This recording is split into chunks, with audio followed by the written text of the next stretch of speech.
తెలుగు వారి number 1 choice Telugu matrimony.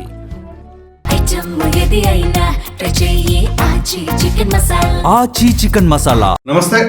ప్రస్తుతం ఆంధ్రప్రదేశ్లో రెండు ప్రధానమైన అంశాలపైన ఇప్పుడు చర్చించబోతున్నాం. అందులో మొట్టమొదటిది పెట్టుబడులు. ఓ ప్రక్కన పెట్టుబడుల కోసం కూటమి ప్రభుత్వం అహర్నిశలు కృషి చేస్తూ ఉంటే, ఇక్కడ పెట్టుబడులు రాకూడదు అని అడ్డుకునే ప్రయత్నాలు కొంతమంది చేస్తూ ఉన్నారు. అందులో తిరుపతి ఎంపీ గురుమూర్తి, ఆయన హైకోర్టులో పిటిషన్ దాఖలు చేశారు. అప్పనంగా ప్రభుత్వ భూములు చేస్తున్నారు అని చెప్పేసి. సో దానికి సంబంధించింది ఒకటి. ఆ తర్వాత నిన్న వైసీపీ ఆవిర్భావ దినోత్సవం జరిగింది. ఆవిర్భావ దినోత్సవంలో జగన్మోహన్ రెడ్డి గారు చేసిన వ్యాఖ్యలు, విలువలు, విశ్వసనీయత ఇట్లాంటివి, ఈ రెండింటికి సంబంధించి మనతో చర్చించడానికి ప్రముఖ రాజకీయ విశ్లేషకులు రాజేష్ అప్సాని గారు. రాజేష్ గారు నమస్తే అండి. నమస్కారం సార్. ముందుగా ఒక ప్రక్కన పెట్టుబడులు, మన రాష్ట్రం చూస్తే అప్పులు ఊపులు కూరుకుపోయింది. యువత నిరుద్యోగంతో విలవిల్లాడిపోతా ఉన్నారు. ఇటువంటి తరుణంలో ఒక ప్రక్కన ఐటీ శాఖ మంత్రి వర్యులు నారా లోకేష్ కావచ్చు, అలాగే డిప్యూటీ సీఎం గారు, వీళ్ళు నిరంతరం మనం పెట్టుబడిదారుని ఎలా కట్టుకోవాలి, యువతకి ఉపాధి ఎలా కల్పించాలి, వాళ్ళ ఆర్థిక స్థితిగతులు ఎలా మార్చాలి అని విశ్వ ప్రయత్నాలు చేస్తూ ఉంటే, ఇంకో ప్రక్కన గల్లా పట్టుకుని వెనకలాగే బ్యాచ్ వాళ్ళు తయారయ్యారు. సో ఈ నేపథ్యంలో అసలు ఏం చేయాలంటారు ఇట్లాంటి పరిస్థితుల్లో? ఇప్పుడు మనం చిన్నప్పుడు క్లాస్లో సార్, మన క్లాస్ టీచర్స్ ఏం చేసేవాళ్ళు, కొంచెం యావరేజ్గా బిలో యావరేజ్గా ఉన్న స్టూడెంట్స్ని మెరిట్ క్లాస్లో మెరిట్గా ఉన్న పిల్లలు ఎవరైతే ఉంటారో వాళ్ళతోటి కలిపి ఒక గ్రూప్గా తయారు చేసి కూర్చోబెట్టేవాళ్ళు, స్టడీ గ్రూప్స్ అని తయారు చేస్తాం. ఎస్.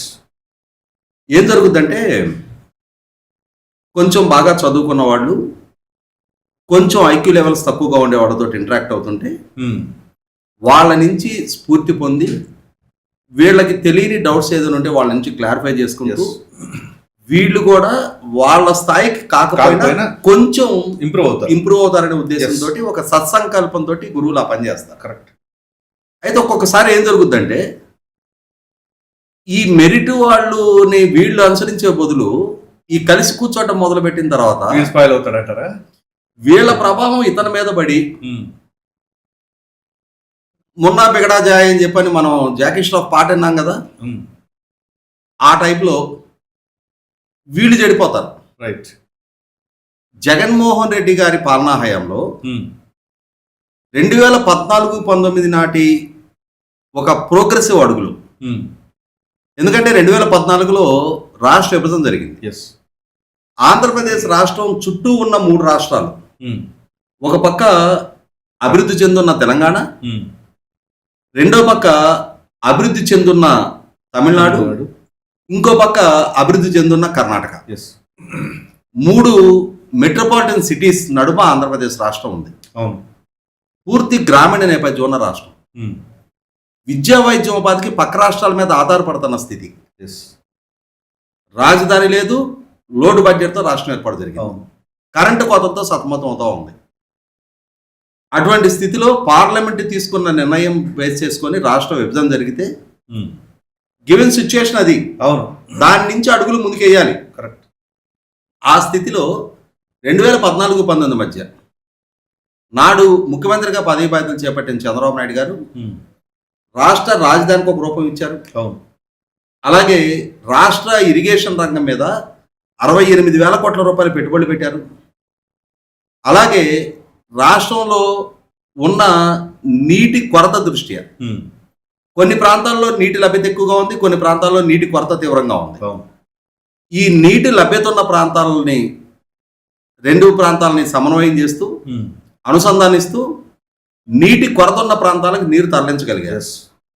అలా తరలిస్తున్న కొద్దిపాటి నీటి వనరులను సద్వినియోగం చేసుకోవటం కోసం అని చెప్పని అక్కడున్న భూమి తీరుని బట్టి వీళ్ళకి హార్టికల్చర్కి మనం కొంచెం ప్రభుత్వ పరంగా ఫెసిలిటేట్ చేస్తే వాళ్ళు మంచి ఫలితాలు రాబట్టగలుగుతారు అని చెప్పని 90% సబ్సిడీతో 17 లక్షల ఎకరాలకు డ్రిప్ పరికరాలు ఇచ్చి ఆ ఉన్న కొద్దిపాటి నీటి వనరులతో అక్కడ హార్టికల్చర్ ప్రమోట్ చేశారు. 68,000 కోట్ల రూపాయలు ఇరిగేషన్ రంగం మీద ఖర్చు పెట్టారు. 3 సార్లు సిఏ కన్వెన్షన్స్ పెట్టి లక్షలాది కోట్ల రూపాయల పారిశ్రామిక ఒప్పందాలు చేసుకున్నారు. 5 లక్షల కోట్ల రూపాయల పారిశ్రామిక సంస్థలు గ్రౌండింగ్ అయ్యి 5 లక్షల మందికి ప్రైవేట్ రంగంలో ఉపాధి కల్పన జరిగింది. 2 సార్లు డిఎస్సి కండక్ట్ చేశారు. 200 రూపాయలు ఉన్న పెన్షన్ 2,000 రూపాయలు చేశారు. ఎస్సీ సప్లాను టైంలో ఇంప్లిమెంట్ చేశారు. 25,000 కిలోమీటర్ల సీసీ రోడ్ ఫార్మేషన్స్ చేశారు. అవును. ప్రభుత్వ ఉద్యోగులకి 43% ఫిట్మెంట్ ఇచ్చారు. కరెక్ట్. ఇన్ని చేసిన అంటే ఇవి చేయటం ద్వారా దక్షిణాదిలో తాము కూడా అభివృద్ధి చెందున్న రాష్ట్రాల సరసన ఏదో ఒక టైంకి తలెత్తుకొని సగర్వంగా నిలబడగలుగుతాము అని ఒక ఆత్మవిశ్వాసం పోదు చేసుకుంటున్న సందర్భంలో జగన్మోహన్ రెడ్డి పదవి బాధ్యతలు చేపట్టాడు. అవును. ఈ పదవి బాధ్యతలు చేపట్టగానే ఏమైంది, ఇందాక నేను చెప్పినట్టుగా మంచి వాళ్ళని చూసి ఇన్స్పిరేషన్తో పోటీపడి వాళ్ళకన్నా వేగంగా పరుగులెత్తుతా 5 సంవత్సరాల్లో ఒక స్థాయికి రాష్ట్రాన్ని చేర్చిన స్థితి నుంచి ఇంకా ముందుకు తీసుకెళ్లాల్సిన దగ్గర నుంచి అన్ని ప్రమాణాల్లో అతపాతాడానికి తొక్కేశాడు జగన్మోహన్ రెడ్డి. రాష్ట్ర బ్రాండింగ్ దెబ్బతీశాడు.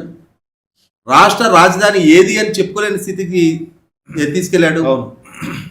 అలాగే ఒక్క పారిశ్రామిక పెట్టుబడి రప్పించకపోగా ఉన్న పరిశ్రమలు పారదోలాడు. ఇక ఉద్యోగ కల్పన అయితే సరే 5 సంవత్సరాల టెన్యూర్ రాష్ట్రాన్ని పరిపాలించి not even a single DSC, ఒక్క డిఎస్సి కూడా నిర్వహించిన ఏకైక పాలకుడు జగన్మోహన్ రెడ్డి చరిత్ర. హామీ ఇచ్చి అదే అంటున్నా. అంటే ఈ విధంగా ఒక డిస్ట్రక్టివ్ పరిపాలనని, డిస్ట్రక్టివ్ విధానాలని రాష్ట్రానికి దేశానికి పరిచయం చేసిన జగన్మోహన్ రెడ్డి ఇవాళ మళ్ళీ ఎన్డీఏ కూటమి ప్రభుత్వం పదవి బాధ్యతలు చేపట్టిన తర్వాత వీళ్ళు ఆ డిస్ట్రక్షన్ నుంచి మళ్ళీ రీకన్స్ట్రక్షన్ మొదలుపెట్టారు, రీబిల్డింగ్ మొదలుపెట్టారు. దీన్ని చూసి ఓర్చుకోలేకపోతా ఉన్నాడు. పక్కవాడు సంతోషపడితే, పక్కవాడు ఆర్థికంగా ఎదిగితే, పక్కవాడు మెరుగైన జీవన ప్రమాణాలతో జీవించితే, మెరుగైన సమాజాన్ని నిర్మాణం చేస్తే చూసి ఓర్చుకోలేని దౌర్భాగ్యం కొంతమందికి ఉంటుంది. కడుపులో వాళ్ళకి బగబగల మండుతూ ఉంటాయి, సెగల పొగలే మండుతూ ఉంటుంది, అసూయ ద్వేషాలు.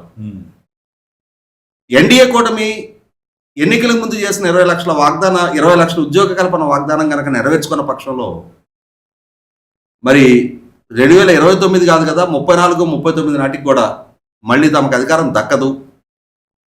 ఎందుకంటే ఇవాళ ఆల్రెడీ రాష్ట్రంలో ఉపాధి దక్కే వాళ్ళకి దక్కుతూ ఉంది.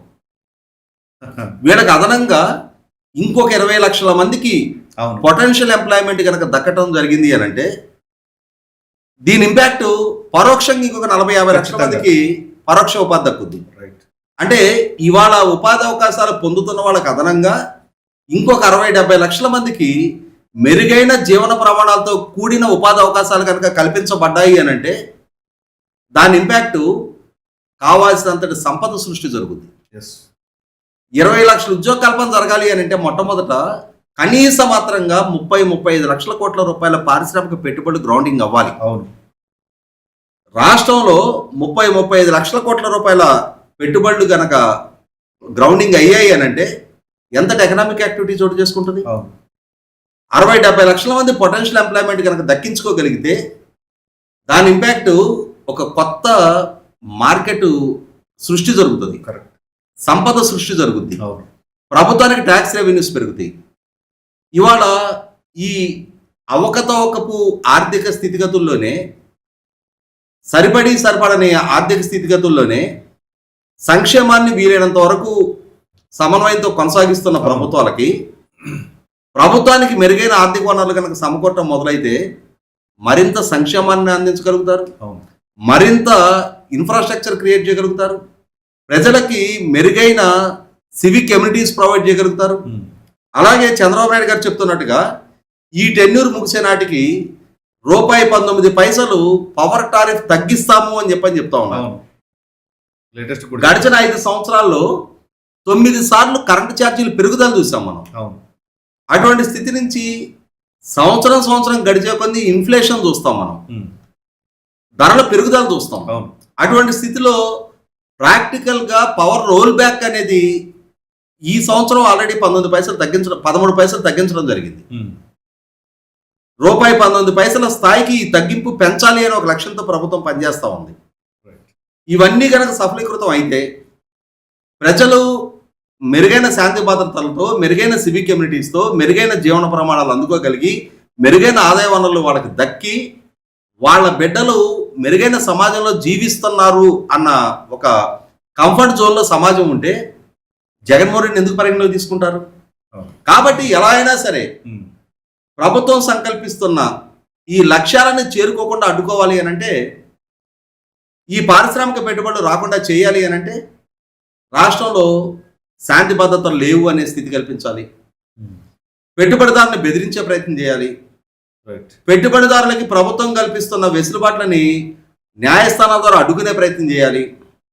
ఎలా అయినా సరే చంద్రబాబు నాయుడు గారిని, ఎన్డీఏ కూటమిని, ప్రభుత్వాన్ని ప్రజలలో ఒక డిఫాల్టర్గా చిత్రీకరించాలి. 2019 నాడు ప్రభుత్వ విజయాలు చాలా ఉన్నా వాటిని ప్రజలు గుర్తించి గ్రహించే లోపుగానే జగన్మోహన్ రెడ్డి చేసిన విష ప్రచార ప్రభావం ప్రజలని గుక్క తిప్పుకోనీయకుండా జగన్మోహన్ రెడ్డి ప్రభావం పడేలా చేసింది. రైట్. అదే విధమైన ప్రయత్నం ఇవాళ మళ్ళీ వైసీపీ ప్రయత్నం చేస్తూ ఉంది. ఉమ్. ఎలా అయినా సరే ఏదో ఒక రకమైన ఆటంకాలు సృష్టించాలి, పారిశ్రామిక పెట్టుబడులను అడ్డుకోవాలి. దానికోసం న్యాయస్థానాలను అప్రోచ్ అవుతా ఉన్నారు. ఉమ్. ఇక్కడ వైసీపీ మిస్ అవుతున్న లాజిక్ ఒకటి ఉంది. ఉమ్. ఇవాళ వైసీపీ ఏం చెప్తుంది? రియల్ ఎస్టేట్ సంస్థలకి అతి కారు చౌకగా భూములు అప్పచెప్తా ఉన్నారు అని చెప్పని. ఇక్కడ గమనించుకోవాల్సింది, రియల్ ఎస్టేట్ సంస్థలు ఆఫీస్ స్పేసెస్ క్రియేట్ చేయడం కోసం వాళ్ళకి భూములు అప్పచెప్తా ఉన్నారు. 2029 నాటికి విశాఖపట్నంలో 5 లక్షల మందికి ఐటీ అండ్ ఐటీ ఎనేబుల్డ్ జాబులు కల్పించాలని ప్రభుత్వం ఒక లక్ష్యంతో పనిచేస్తా ఉన్నప్పుడు 5 లక్షల ఉద్యోగ కల్పన జరగడానికి కావాల్సిన అన్ని కంపెనీలు అక్కడ గ్రౌండింగ్ అవ్వాలి అని అంటే ఆ కంపెనీలు ఎస్టాబ్లిష్ చేయడానికి కావాల్సిన స్పేస్ క్రియేట్ అవ్వాలి. ఆ స్పేస్ నిర్మాణం కోసం రహేజ్ అండ్ సత్వా లాంటి ఎస్టాబ్లిష్డ్ సంస్థలకి భూములు కేటాయింపు చేస్తూ ఉన్నారు. వాళ్ళు విజయవాడలోనో వాళ్ళు బెంగళూరులోనో హైదరాబాద్లోనో ఢిల్లీ లాంటి అభివృద్ధి చెందిన నగరాల్లో వాళ్ళ వ్యాపార కార్యకలాపాలు నిర్వహించుకుంటున్నప్పుడు విశాఖపట్నం లాంటి అభివృద్ధి చెందాలి అనుకుంటున్న నగరంలో వాళ్ళు వచ్చి పెట్టుబడి పెట్టాలి, వాళ్ళు ఇక్కడ వ్యాపార కార్యకలాపాలు నిర్వహించాలి అనుకున్నప్పుడు వాళ్ళని తీసుకొచ్చుకొని వాళ్ళ చేత ఆఫీస్ స్పేసెస్ క్రియేట్ చేయించుకోవాల్సిన బాధ్యత ప్రభుత్వానికి. కోకాపేటలో ఆక్షన్లో వాళ్ళు బిడ్డింగుల్లో భూములు దక్కించుకున్నారు కదా అని చెప్పని విశాఖపట్నంలో కూడా అదే బిడ్డింగుల్లో భూములు దక్కించుకోవాలి అని అంటే కోకాపేటలో 1998 నాటి పరిస్థితులు ఇవాళ ఆంధ్రప్రదేశ్ రాష్ట్రంలో ఈ రోజు ఉన్నాయి. రైట్.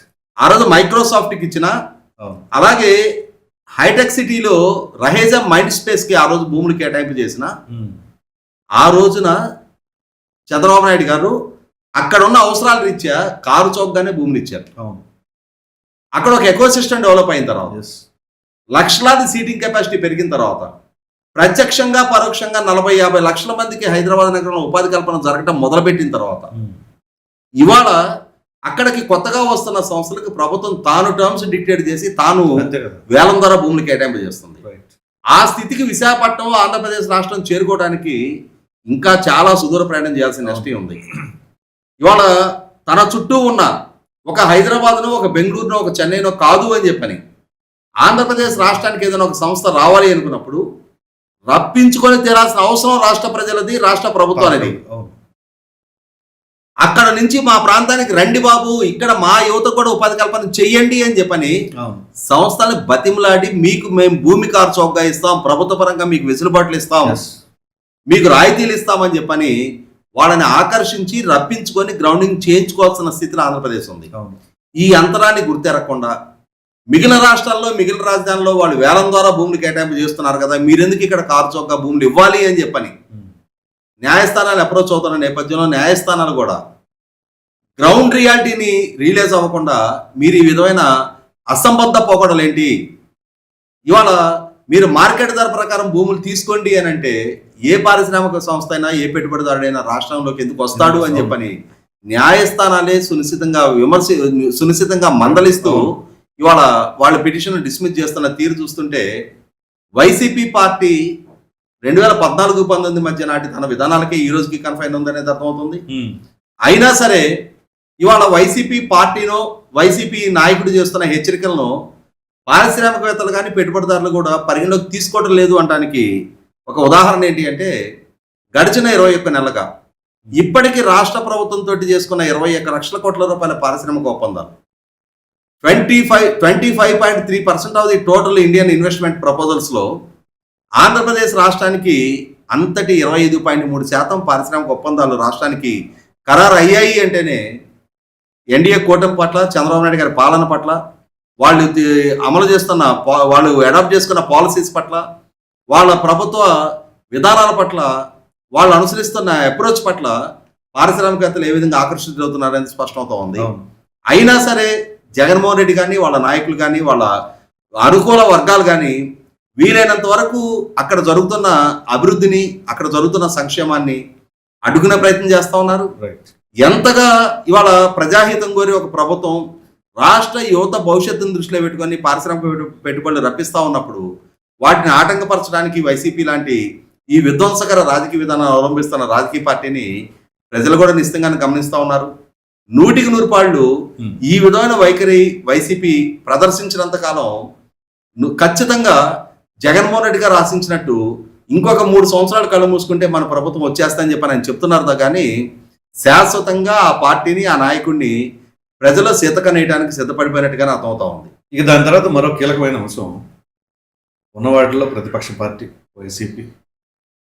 ఆ పార్టీకి అఫ్కోర్స్ 40% ఓటింగ్ కూడా వచ్చింది. పార్టీ ఆవిర్భావ దినోత్సవం నిన్న చాలా అంగరంగ వైభవంగా చేస్తున్నారు అని చెప్పేసి అనుకుంటే అంత అంగరంగ వైభవంగా ఏమి జరగలేదు, కానీ సాదాసీదాగా చేశారు. అయితే ఈ సందర్భంలోనే ఆయన చేసిన వ్యాఖ్యలు, చేసిన ట్వీట్స్ చూస్తుంటే చాలా విడ్డూరంగా అనిపించింది.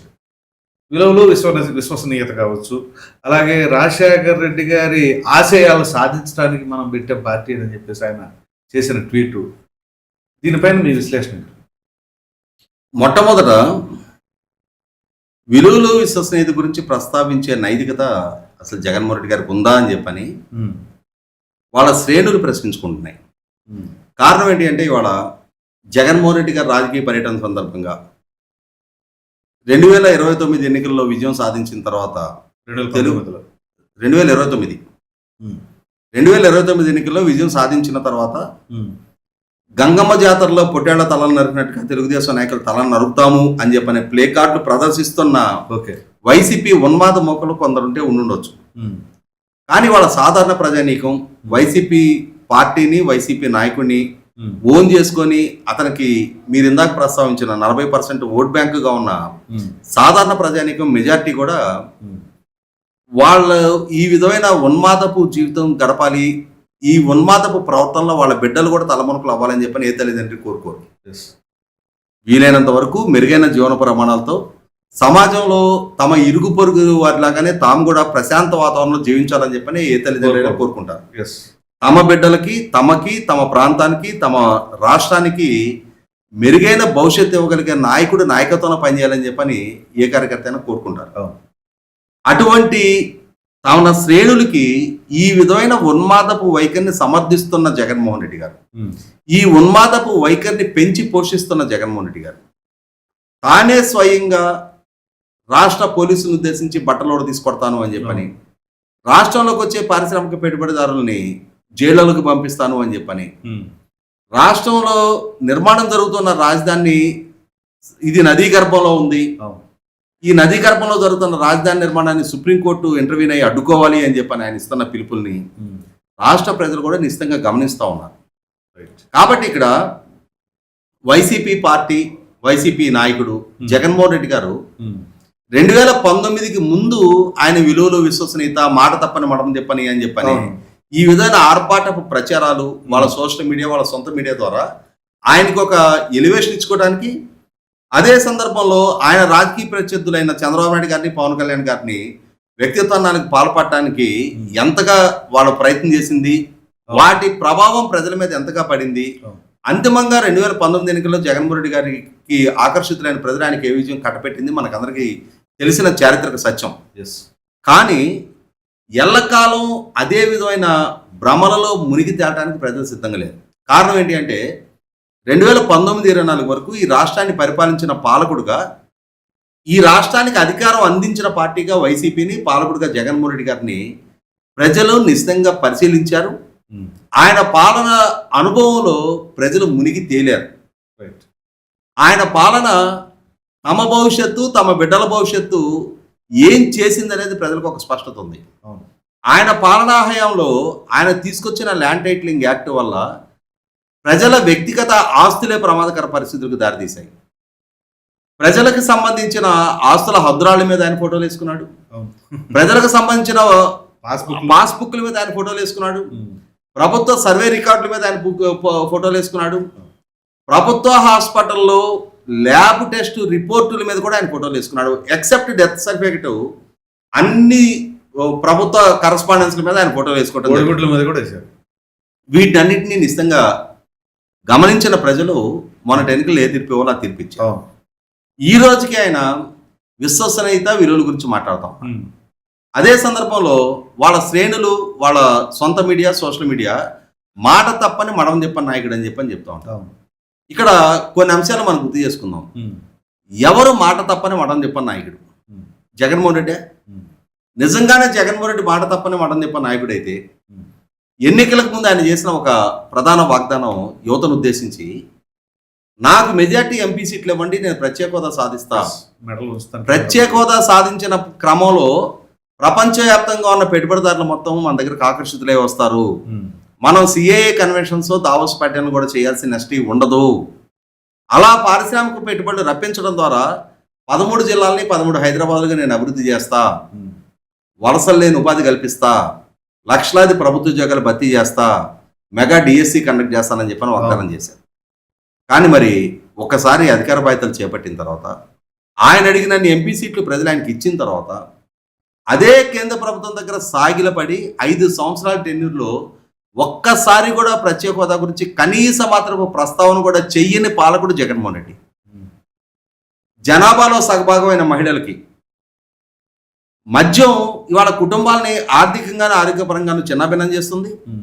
నాకు మీరు ఒక్క ఛాన్స్ తోటి అధికారం ఇవ్వండి, నేను 2024 ఎన్నికల నాటికి ఇవాళ సమాజానికి పెనుభూతంగా మారిన ఈ మద్యాన్ని 5 స్టార్ హోటల్స్కి పరిమితం చేస్తా, అలా పరిమితం చేయలేకుంటే నేను ఓటు అడగను అన్నాడు. మరి ఏమైపోయింది ఆ వాగ్దానం? ఆయన మాటలను నమ్మి మద్యం వల్ల బాధితులుగా మారుతున్న ప్రతి మహిళ జగన్మోహన్ రెడ్డికి ఓటేశారు. మరి 5 సంవత్సరాల టెన్యూర్లో మద్య నిషేధం సంగతి దేవుడు ఎరుగు. ఒక సబ్స్టాండర్డ్ క్వాలిటీ మద్యం సరఫరా చేయడం ద్వారా 30,000 మంది ప్రాణాలు కోల్పోవడానికి బాధ్యుడు జగన్మోహన్ రెడ్డి. ఇవన్నీ ప్రజలకు ఒక స్పష్టత కళ్ళ ముందు కనిపిస్తూ ఉంటాయి. మెరుగైన పిఆర్సీ ఇస్తా, క్రమం తప్పని డిఎల్ ఇస్తా, సిపిఎస్ వారంలో రద్దు చేస్తా అని ఉద్యోగులకు ఇచ్చిన వాగ్దానాలు. రాజధాని అమరావతిలోనే నిర్మాణం జరుగుతుంది, పోలవరం 2020 డిసెంబర్కి పూర్తి చేస్తా, ఇట్లా రకరకాల వాగ్దానాలు చేసి ఏ ఒక్కటి నెరవేర్చుకొని జగన్మోహన్ రెడ్డి పాలకుడుగా, పార్టీ అధినేతగా ప్రజలకు ఆయన విశ్వసనీయత విలువల గురించి ఒక స్పష్టత ఉన్న నేపథ్యంలో 150 స్థానాల నుంచి 11 స్థానాలకు పరిమితం చేశారు.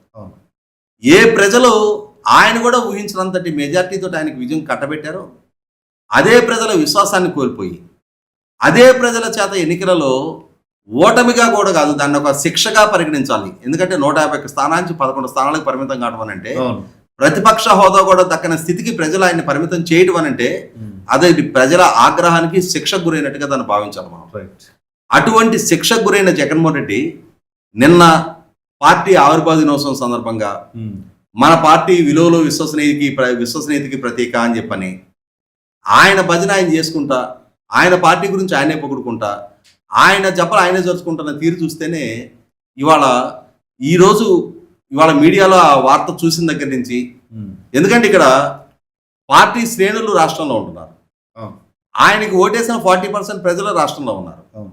వీళ్ళ గురించి పరిగణలోకి తీసుకోకుండా ఆయన ఈ స్టేట్మెంట్ ఇచ్చేసి మళ్ళీ ఫ్లైట్ ఎక్కి బెంగళూరు వెళ్ళిపోయాడు. అంటే వీకెండ్ ముఖ్యమంత్రి లాగా, అంటే పార్ట్ టైం పాలిటిషియన్ లాగా ఇవాళ రాష్ట్ర సమస్యల గురించి ఆయన స్పందిస్తున్న తీరు, ఒక అనారోగ్య రాజకీయ విధానాలను ఆయన అవలంబిస్తున్న తీరు, హింసని ప్రేరేపిస్తున్న తీరు, వ్యవస్థను బెదిరిస్తున్న తీరు, వ్యవస్థను ధిక్కరిస్తున్న తీరు, ఇవన్నీ చూసిన తర్వాత విలువలు విశ్వసనీయత గురించి మాట్లాడే నైతికతే జగన్మోహన్ రెడ్డికి లేదు. ఇతను మారడు. ఇతను ఈ విషయంలో 2024 మే 13 మనం తీసుకునే నిర్ణయం మార్చుకోవాల్సిన నెసిటీ మనకు కూడా లేదని ప్రజలు కూడా ఒక నిర్ణయానికి వచ్చేస్తున్నారు. Right sir, thank you.